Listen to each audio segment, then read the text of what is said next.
Hi everyone, in today's video I'll show you guys how you can change your Apple Watch time without your iPhone. Well, it's quite easy. So first of all, simply unlock your Apple Watch. Then you'll have to scroll up, get to the all apps, and then from here you'll have to scroll down until you see the settings option. Tap on settings and then keep on scrolling until you see the option of clock.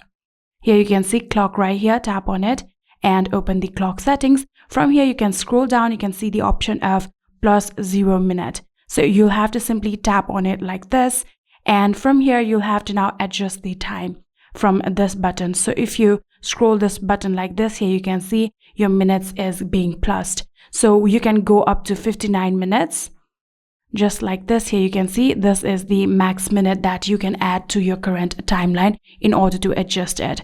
So if you want to decrease the minute, you can also do that by adjusting this button. I'm going to go straight for the 59 minute, right like this, and when you're done, simply tap on this tick button right here.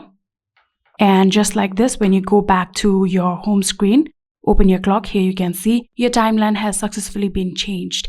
And yeah, that is it. I hope this video was helpful to you guys. If it was, please do not forget to hit that subscribe button and like our video. Thank you so much for watching. See you in the next.